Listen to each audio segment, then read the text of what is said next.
In this video, we are going to discuss an important movement which started in Europe after the Renaissance, which is the Reformation. We'll start with the meaning of Reformation, that what do we mean by the term Reformation, then what were those factors which led to the Reformation movement. Then we'll see who were the early protesters, the early advocates of Reformation, and at the end we will see the impacts of Reformation. So getting started with the meaning of Reformation. The Renaissance had encouraged a spirit of inquiry, developed the attitude of questioning, exploration, and broadened the mind of men. This led to a religious movement against the authority of church because people started feeling that church were forcing them to do the things which are not even mentioned in their holy textbook. So they started religious movements against the authority of church, its teachings, its rituals, practices, and there were some evil practices which we are going to discuss in the later part of this lecture, and the immoral life of clergymen. This reform movement is known as a Reformation. And from this reform movement, a new ideology got developed which was named as Protestantism. Protestantism is nothing but a religion started by Protestant against the Pope and the authority of clergy church. Before we move on to the causes, let's have a look at the features of Reformation. So there are typically three features. First feature is the Roman Catholic Church was divided into two main groups now: Roman Catholics and the Protestants, who were against the practices and rituals of church. Second feature, many European kings wanted to free themselves from the control of church in their political and administrative matters. That is why they also supported Protestant for the some time or the other. Now, the third feature, the last one, some churchmen realized the evils of church and they started to reform the Catholic Church from within without protesting anything. So, they launched the Counter Reformation movement, that we are going to reform the Catholic Church, but we will not be protesting openly against them. We will do it silently and efficiently.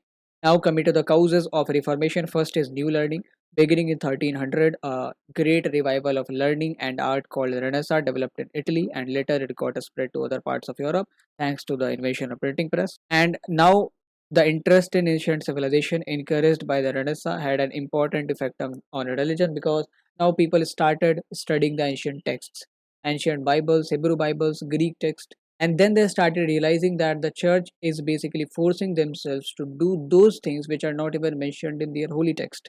So this was basically an eye opener for them. And then the invention of new mobile types in the printing press helped in the spread of learning through the printing books.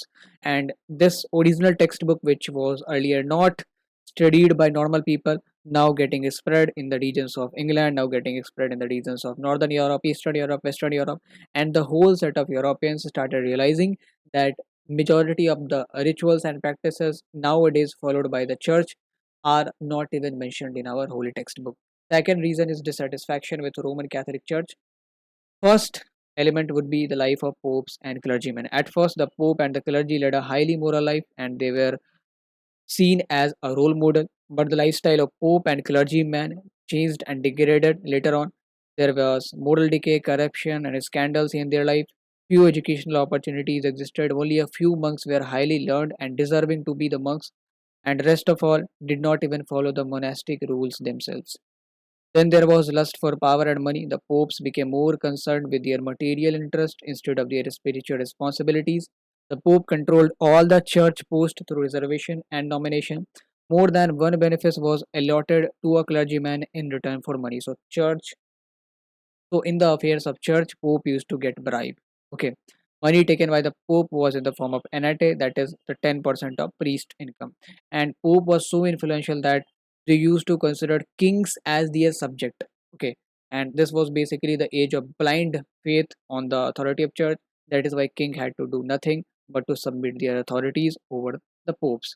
Now coming to the next reason, that is people bear the burden. To pay the bishops, the salary of abbots, and the pope, an ordinary priest began to take fees from the people for performing religious ceremonies, which was not allowed.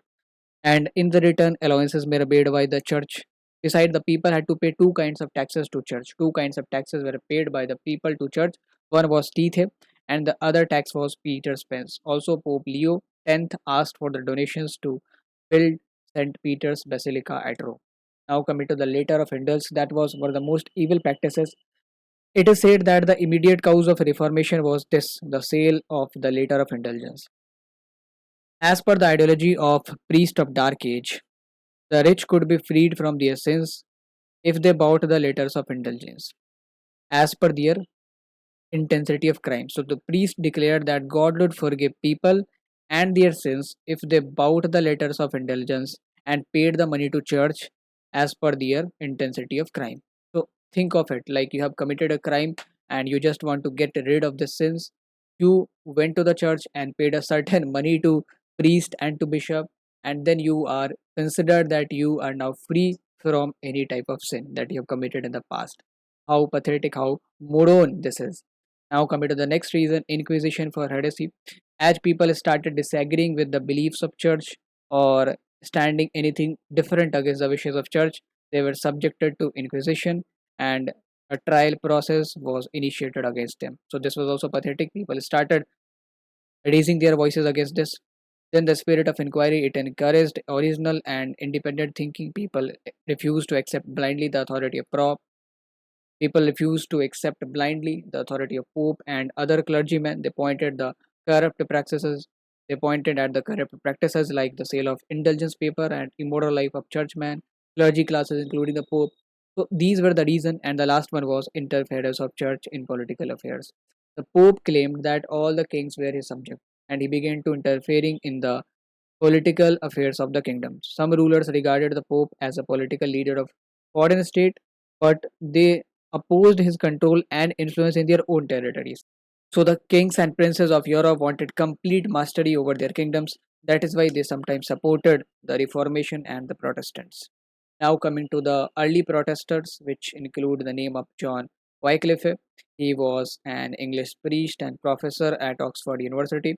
He is regarded as a morning star of Reformation. He translated Bible into English so that the original language can reach to the people of England and Scotland, and that is why the people of England and Scotland believed that the church, what they were doing at that time, was unfair, and they basically disregarded the authority of Pope. He criticized the Pope and the church and made people to do the same. Next was Martin Luther, perhaps the biggest name in the Reformation movement. He was born on November 10, 1483 in Germany. Here you can see the portrait of Martin Luther. He had a normal childhood. As a monk and a priest, he led a very hard life and did all the usual acts of penance to repent for his sins and get salvation.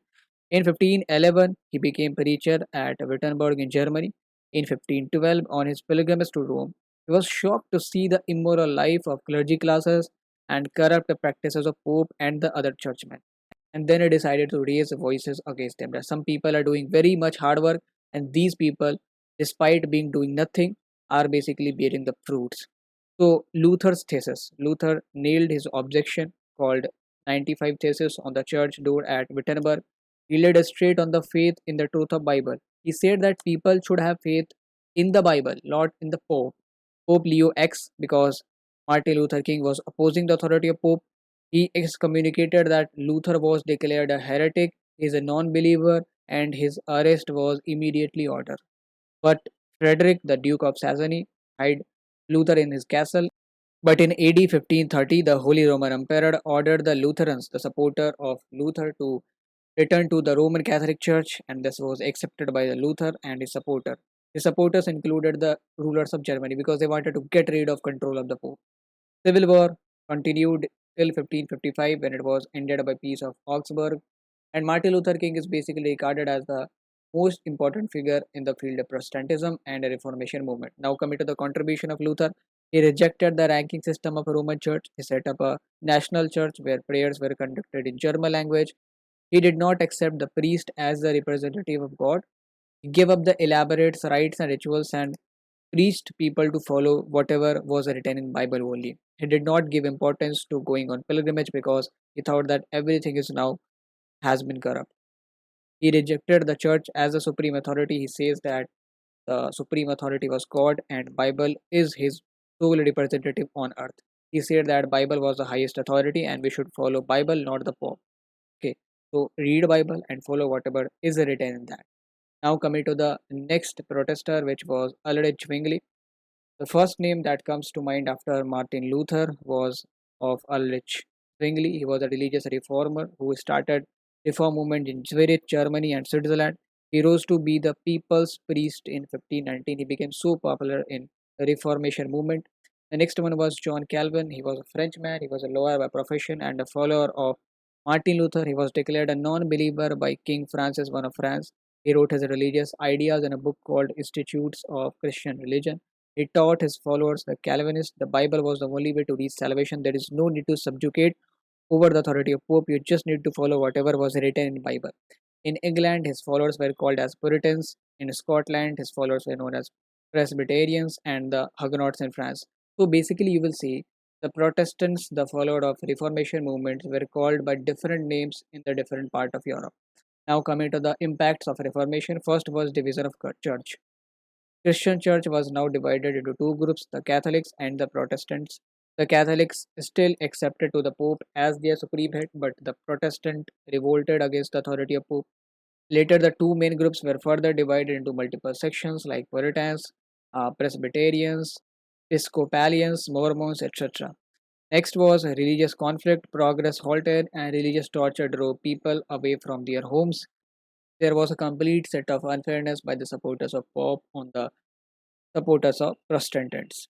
Now coming to the next impact, the Counter-Reformation movement. So among the main aims of this Counter-Reformation movement was to reduce the popularity of Protestantism. They said that yes, there were some evil in the practices of church, but this needs to get reformed from within. Second was to reform the Catholic Roman Church and to bring back the converts to Catholicism. Pope Paul III called the Great Council of Trent, which worked till 1563 to suggest some social reforms. All non-believers and those who went against the church and Catholic philosophy doctrines were firmly dealt with through the Inquisition, like Joan of Arc had to suffer a lot. Several religious orders were set up to strengthen the Catholic Church. The well-known band of religious workers, the Jesuits, the members of Society of Jesus. Its founder was Ignatius Loyola. He was also a counter-reformist. So that's all in this lecture. Hope you have enjoyed this. Hope you have understood all the concept. Thank you for watching.